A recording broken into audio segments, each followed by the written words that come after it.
5, 4, 3, 2, 1, 0.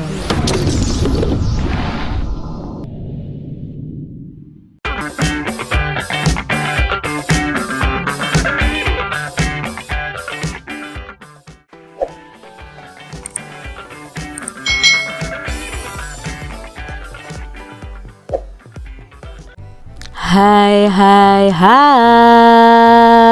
selamat datang di channel YouTube Kak Citra. Apa kabar adik-adik semuanya? Kak Citra berharap kalian dalam keadaan yang baik, sehat, dan siap untuk belajar ya. Hari ini kita akan belajar bersama-sama masih di tema 1, organ gerak hewan dan manusia, subtema 3, lingkungan dan manfaatnya, pembelajaran yang keempat. Mari adik-adik hebat, kita belajar dengan penuh semangat. Adik-adik, apakah kalian tahu lagu Nenek Moyangku? Nenek moyangku seorang pelaut, gemar mengarung luas samudra, menerjang ombak, tiada takut, menempuh badai, sudah biasa. Angin bertiup, layar berkembang, ombak berdebur di tepi pantai. Pemuda berani maju sekarang, ke laut kita beramai-ramai. Kira-kira seperti itu lagunya ya. Mungkin suara Kak Citra tidak terlalu bagus untuk bernyanyi adik-adik. Nah, di lagu ini dikatakan bahwa nenek moyang kita itu seorang pelaut yang gemar mengarungi luas samudra. Nah, Lani senang sekali mendengar penjelasan mengenai kejayaan bahari nenek moyang dari ayahnya saat mengunjungi tempat produksi gerabah. Dia pun teringat akan sebuah lagu tentang kegagahan nenek moyang bangsa Indonesia dalam mengarungi lautan. Dia pun spontan menyanyikannya di hadapan ayah dan para pengrajin gerabah. Semua orang yang mendengarkannya senang dan terhibur. Kisah kejayaan bahari bangsa Indonesia sebagai negara maritim pada masa lalu membuat kita bangga. Nah, akankah masa-masa tersebut dapat terulang lagi sekarang dan ke depannya? Nah, mari adik-adik, di sini kita akan membaca tentang kapal pinisi, kapal penjelajah dunia. Kapal pinisi adalah sebuah kapal layar kebanggaan masyarakat dari Pulau Sulawesi Selatan. Bahkan juga menjadi kapal kebanggaan bangsa Indonesia. Nah, ketangguhan dan ketenaran kapal ini telah terdengar ke seluruh penjuru dunia. Sudah sejak sekitar abad 14, kapal pinisi ini berlayar dan menjelajah samudra di seluruh dunia. Konon pinisi ini diambil dari nama seseorang yang bernama Pinisi adik-adik. Suatu ketika dia berlayar melewati pesisir pantai Bira. Dia melihat rentetan kapal di laut. Kemudian dia menegur salah satu nahkoda kapal tersebut bahwa layar yang digunakan masih perlu diperbaiki. Sejak saat itu orang Bira itu berpikir dan mendesain layar sedemikian rupa dan akhirnya berbentuk layar pinisi yang seperti sekarang ini. Nah, atas teguran orang tersebut, maka orang-orang Bira itu memberi layar itu dengan nama pinisi. Nah, kapal pinisi ini adalah kapal istimewa adik-adik. Kapal ini dibuat oleh tangan-tangan ahli tanpa menggunakan peralatan canggih dan modern. Seluruh bagian kapal itu terbuat dari kayu dan dirangkai tanpa menggunakan paku loh adik-adik. Meskipun demikian, kapal ini telah membuktikan ketangguhannya dalam mengarungi samudra dan menjelajah negara-negara dunia. Wow, hebat ya adik-adik ya. Banyak upacara atau ritual yang dilakukan dalam membuat kapal pinisi ini. Nah, mulai dari pencarian hari baik untuk memulai pembuatan, upacara atau ritual mengusir roh jahat saat akan menebang kayu yang akan digunakan untuk membuat kapal pinisi, lalu upacara atau ritual peletakan lunas dan pemasangan pengapit lunas, kemudian memasuki proses penggabungan dan pendempulan badan kapal. Nah, pada proses terakhirnya dilakukan peluncuran. Namun sebelumnya juga diadakan upacara atau ritual selamatan. Nah, semua upacara atau ritual ini dilakukan semata-mata untuk mengharapkan keselamatan dan kesejahteraan bagi pembuat, pemilik, dan penumpang kapal pinisinya.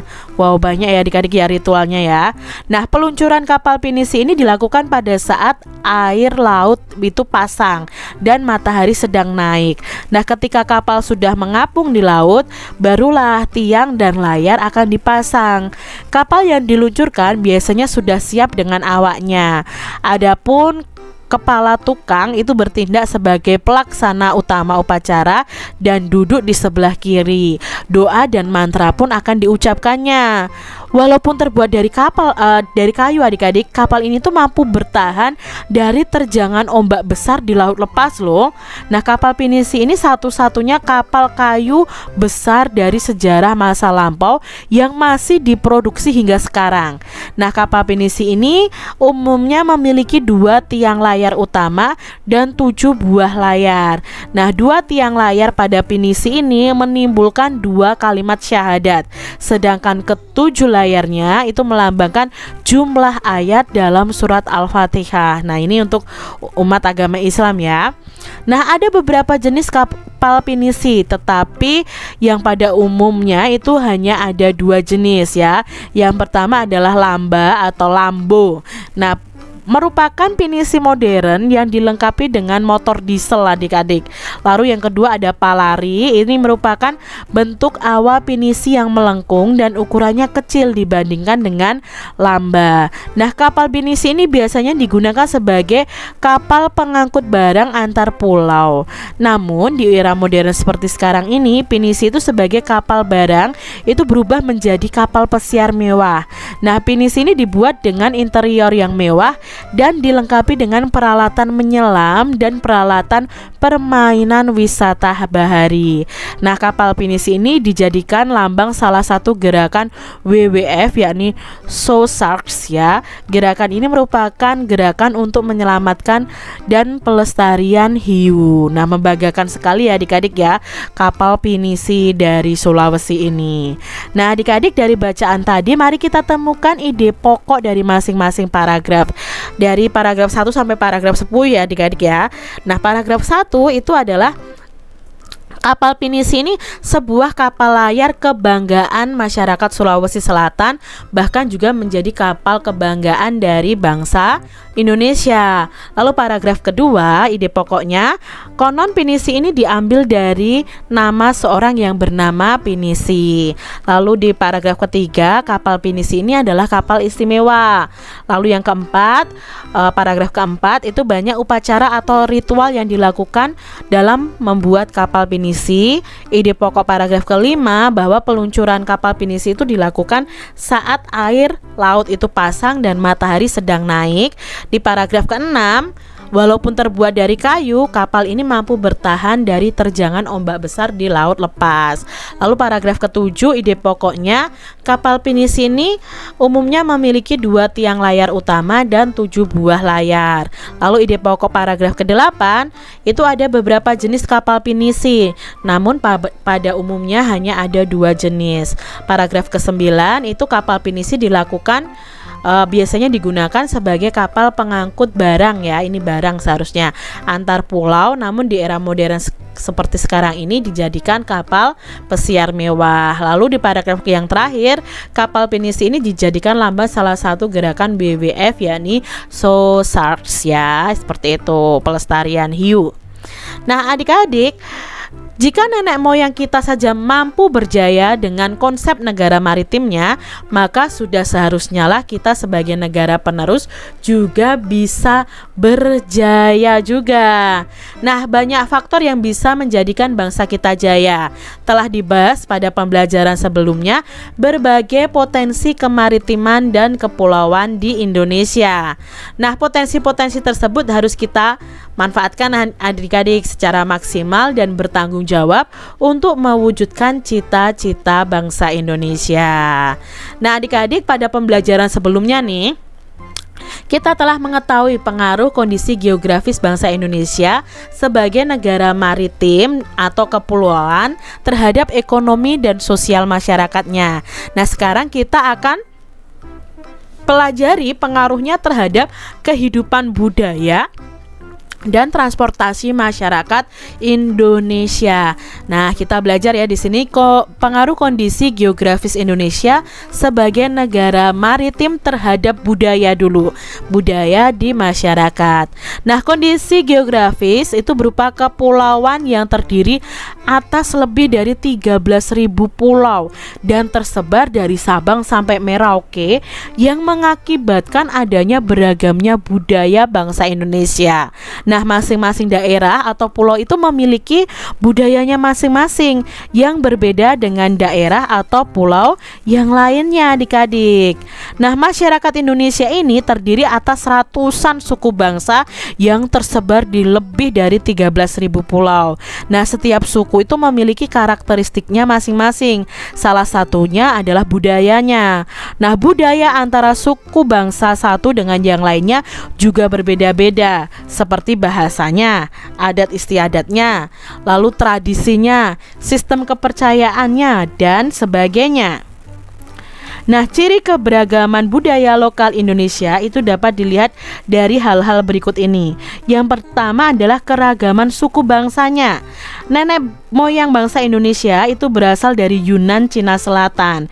Mereka berimigrasi kemudian bercampur dengan penduduk indigenous dan Indo-Aryan dari Asia Selatan. Kemudian terus berkembang hingga membentuk suku-suku bangsa. Nah, suku-suku bangsa di Indonesia ini diklasifikasikan menjadi 19 suku bangsa Indo. Lalu ada keberagaman bahasa. Nah, Indonesia ini masuk dalam rumpun bahasa Austronesia atau Australia dan Asia. Rumpun ini terbagi menjadi 2 subrumpun, yakni bahasa Austronesia Barat atau Indonesia Melayu dan bahasa Austronesia Timur atau Polinesia. Nah, dari subrumpun bahasa tersebut masih terbagi lagi dalam wilayah-wilayah bahasa. Makanya Indonesia itu sangat beragam bahasa daerahnya. Lalu keberagaman religinya. Indonesia itu memiliki keberagaman agama atau kepercayaan. Di Indonesia itu terdapat 6 agama yang diakui secara resmi oleh pemerintah, yaitu Islam, Katolik, Kristen, Hindu, Buddha, dan Konghucu. Nah, selain itu juga berkembang aliran-aliran kepercayaan. Yang keempat ada keberagaman seni dan budaya. Nah, suku bangsa yang beragam di Indonesia ini tentu akan menghasilkan kebudayaan yang beragam pula. Salah satunya adalah kesenian, baik seni tari, seni sastra, seni musik, seni drama atau pertunjukan, seni rupa, dan sebagainya. Nah, adik-adik, keberagaman budaya itu memberikan manfaat loh bagi bangsa kita. Misalnya dalam bidang bahasa, kebudayaan daerah yang berwujud dalam bahasa daerah itu dapat memperkaya perbendaharaan istilah dalam bahasa Indonesia. Nah, sementara itu dalam pariwisata, potensi keberagaman budaya itu dapat dijadikan sebagai objek atau tujuan wisata sehingga bisa menghasilkan devisa bagi bangsa. Nah, ini adik-adik ya. Lalu pemikiran yang timbul dari sumber daya di daerah-daerah ini bisa menjadi acuan bagi pembangunan nasional. Adik-adik, adapun dampak dari segi kebudayaan diantaranya ialah sebagai berikut. 1. Karena mudahnya pengaruh luar itu masuk ke Indonesia, maka masyarakat Indonesia itu lebih mengenal budaya asing. Seperti dalam bidang musik, masyarakat itu lebih tahu musik luar negeri seperti hip hop, jazz, R&B, sekarang ada musik Korea ya. Nah, daripada lagu-lagu daerah seperti kerawitan atau gambang kromong. Nah, tidak hanya pada lagu, budaya lain seperti tari-tarian dan bahasa pun mulai luntur loh adik-adik karena ada pengaruh dari budaya luar yang masuk ke Indonesia. Jangan sampai ya adik-adik ya, kalian harus mau belajar budaya kita sendiri. Lalu yang kedua, tontonan dan adegan film yang kurang bahkan tidak pantas itu membawa efek buruk bagi bangsa Indonesia. Sebagian besar adegan tersebut ditiru oleh artis-artis dalam negeri dan masyarakat itu menganggapnya sebagai gaya hidup, semacam pusat gaya yang perlu ditiru terutama oleh anak muda. Padahal itu membuat turunnya nilai moralitas suatu bangsa. Yang ketiga, dikenalnya kebudayaan Indonesia akibat ramainya perdagangan dan pariwisata yang ada di Indonesia. Dan yang keempat, timbulnya beraneka ragam kebudayaan dan akibat pengaruh dari luar. Nah, contohnya wayang di Jawa yang terinspirasi dari cerita India dan hukum adat di Aceh yang terpengaruh oleh hukum Islam. Nah adik-adik, coba kita akan beri tanda centang nih pada gambar yang menunjukkan budaya asli Indonesia dan memberikan tanda silang pada gambar yang menunjukkan budaya hasil dari percampuran atau peleburan dengan budaya dari luar negeri. Nah yang pertama, keroncong itu bukan berasal dari Indonesia. Ini dari bangsa barat ya adik-adik ya, tetapi karena datang di Indonesia lalu akhirnya bercampur di Indonesia. Nah, seakan-akan keroncong ini asli Indonesia. Lalu kalau reok Ponorogo itu jelas asli dari Indonesia. Tari kecak ya, ini adalah tari tradisional Bali, ini adalah tari asli Indonesia. Sedangkan untuk barongsai itu berasal dari Cina ya adik-adik ya, yang datang ke Indonesia lalu bercampur dengan kebudayaan di Indonesia. Nah adik-adik perhatikan gambar berikut ini. Ini adalah budaya-budaya yang ada di Indonesia ya.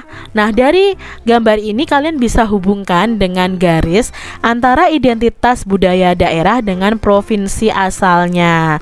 Misalnya seperti ini nih adik-adik ya, jika ditarik garis lurusnya ya, mana yang berasal dari Jawa Tengah, Jawa Timur, kalian bisa mencari secara detail melalui internet nih ya tentang budaya-budaya di Indonesia. Sekarang adik-adik kita akan belajar tentang pengaruh kondisi geografis Indonesia sebagai negara maritim terhadap transportasi ya. Tadi terhadap budaya, ekonomi dan sosial, sekarang terhadap transportasi masyarakat. Nah, wilayah Indonesia ini luas berupa kepulauan dan disatukan oleh laut yang sangat mempengaruhi kondisi transportasi yang ada. Nah, jalur strategis yang biasa digunakan untuk menghubungkan antar pulau satu dengan pulau lain adalah jalur laut dan jalur udara.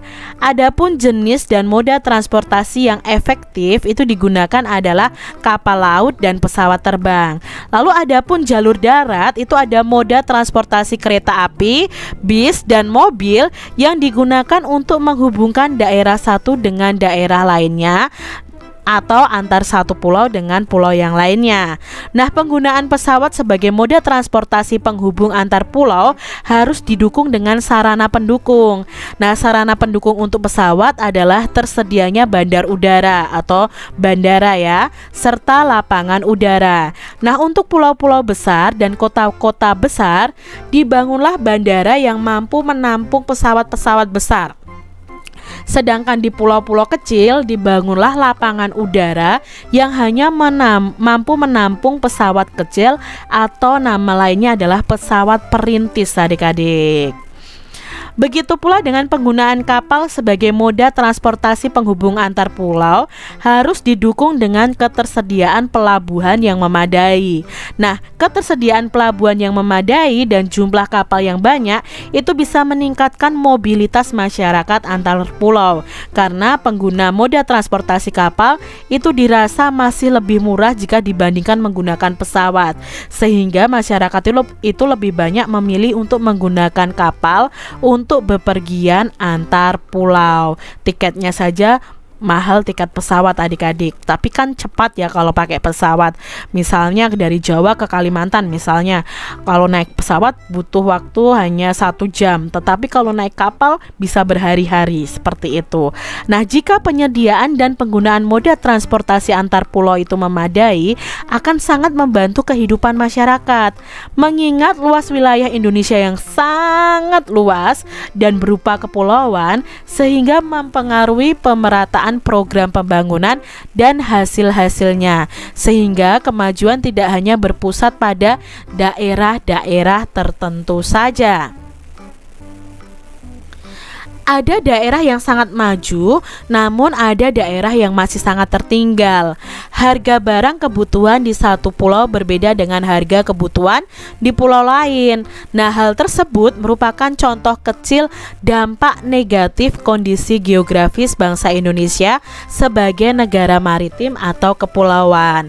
Nah, adapun dampak positifnya, khususnya bagi perkembangan alat transportasi, adalah terpacunya bangsa Indonesia untuk membangun dan mengembangkan industri pesawat dan perkapalan adik-adik. Nah, adik-adik coba perhatikan peta berikut ini. Ini adalah peta penerbangan ya, peta penerbangan Garuda Indonesia, rute penerbangan pesawat Garuda Indonesia ya, Garuda Indonesia rute ya di sini ya. Nah, di sini adik-adik, dari peta ini, peta di atas adalah peta jalur penerbangan antar pulau di Indonesia. Sekarang coba adik-adik bisa tidak sebutkan bandara-bandara dan lapangan udara di tiap-tiap provinsi di Indonesia. Nah, Indonesia itu kan ada 34 provinsi. Di sini Kak Citra hanya akan menyebutkan beberapa saja ya provinsi. Provinsi yang ada bandaranya dan apa nama bandaranya. Nah, ini di Nagro Aceh Darussalam itu yang terkenal bandaranya adalah Sultan Iskandar Muda dan Cut Nyak-Dien ya, dan masih banyak lagi. Lalu di Sumatera Utara ada Bandar Udara Kuala Namu ya. Sumatera Barat ada Minangkabau International Airport. Lalu di Riau itu ada Sultan Syarif Kasim II. Di Kepulauan Riau ya, di Kepri. Nah, ini ada Raja Haji Fisabilillah ya, itu di Tanjung Pinang. Lalu di Batam itu ada Hang Nadim ya. Lalu di Jambi ada nama bandaranya Depati Parbo. Lalu di Sumatera Selatan ada Sultan Mahmud Badarudin II ya. Nah, di sini Bangka Belitung ada Depati Amir, di Bengkulu ada Enggano, di Lampung ada Pekonsrai dan Gatot Subroto. Lalu di Banten ada Soekarno-Hatta, itu sangat terkenal. Di Jakarta ada Halim Perdana Kusuma. Lalu di Jawa Barat itu ada Hussein Sastragara. Lalu di Jawa Tengah itu ada Ahmad Yani, ada Adi Sumarmo. Lalu di Yogyakarta itu ada Adi Sujipto. Lalu di Jawa Timur itu ada Bandara Juanda ya. Di Bali itu ada Ngurah Rai. Lalu di Nusa Tenggara Barat ada Lombok Praya ya. Lalu di Nusa Tenggara Timur ada El Tari dan sebagainya.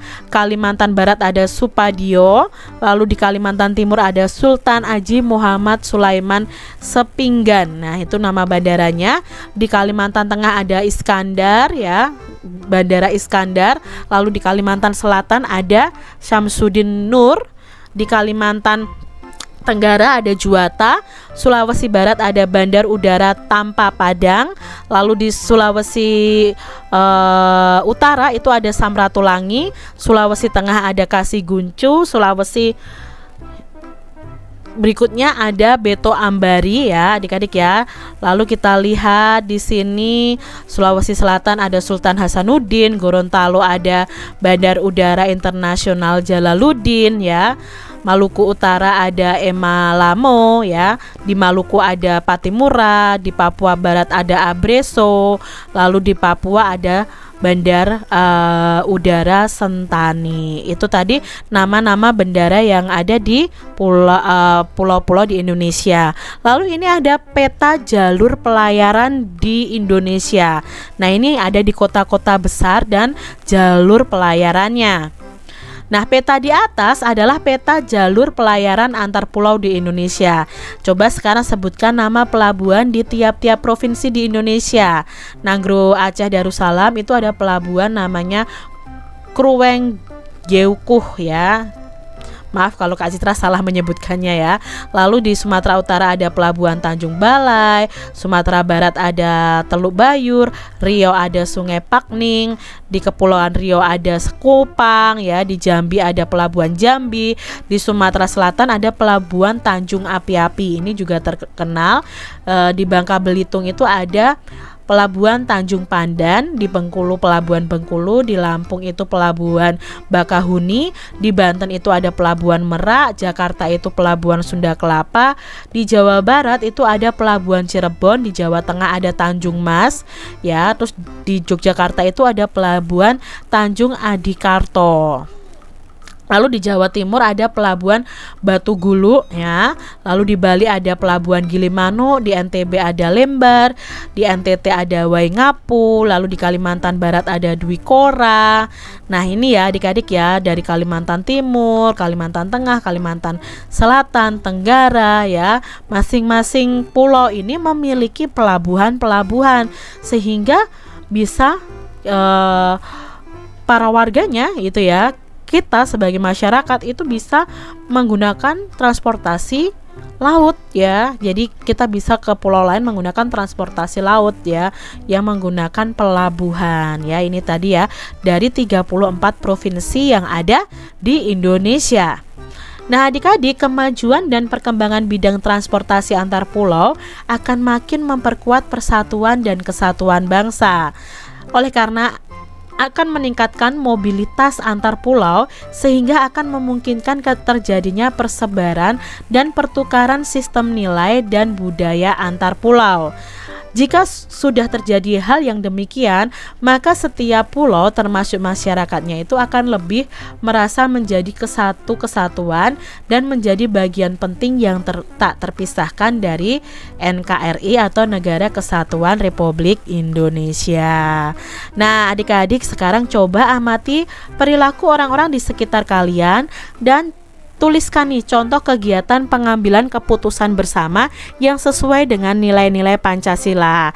Nah, kalian bisa lihat contoh dari Kak Citra nih, misalnya lokasi atau cakupan pengamatan di sekolah. Kegiatan pengambilan keputusan bersamanya apa? Memilih ketua kelas, lalu pengurus kelas, musyawarah menyusun tata tertib sekolah, musyawarah dalam menentukan kegiatan pembangunan sarana prasarana sekolah, rapat anggota tahunan koperasi sekolah, rapat membahas program dan kegiatan sekolah. Ini adalah kegiatan pengambilan keputusan bersama di sekolah. Nah, kalau di rumah contohnya musyawarah pembagian tugas masing-masing anggota keluarga, musyawarah dalam menyelesaikan permasalahan keluarga, musyawarah dalam menentukan kebutuhan yang harus dibeli, memilih sekolah anak, lalu musyawarah untuk merencanakan mudik lebaran.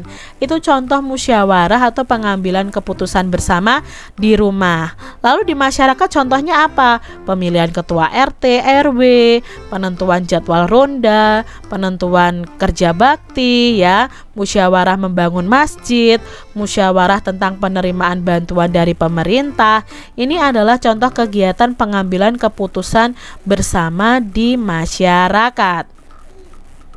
Nilai-nilai luhur yang terkandung dalam sila-sila Pancasila apabila diamalkan akan menjamin kehidupan dalam berbangsa dan bernegara dengan lebih baik. Indonesia pun akan semakin disegani oleh bangsa-bangsa lain di dunia, adik-adik. Nah, perasaan menjadi satu kesatuan sebagai bangsa Indonesia merupakan salah satu amanah dari Pancasila.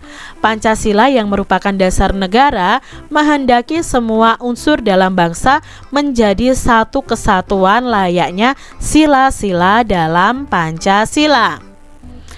Layaknya papan catur nih adik-adik, berbeda warna, terkotak-kotak, namun membentuk satu kesatuan yang tidak bisa dipisahkan. Jika ada satu yang terpisah atau terlepas, papan catur tersebut tidak akan lagi bisa berfungsi. Nah, adik-adik, kalian bisa amati ya perilaku masyarakat di sekitar kalian. Bagaimanakah nih sikap orang-orang di sekitarmu terhadap kelestarian budaya daerah atau tradisional yang merupakan bagian dari kekayaan bangsa Indonesia.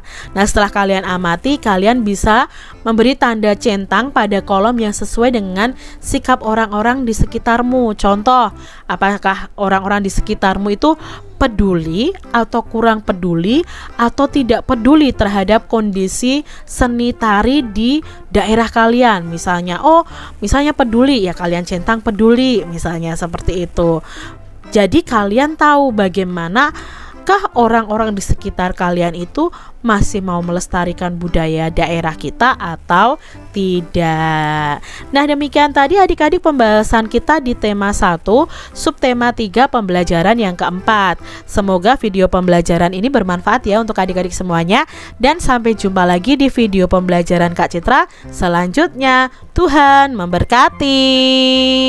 Jangan lupa tekan tombol subscribe, lalu tekan loncengnya, tekan juga tombol like, lalu share ke media sosial kalian.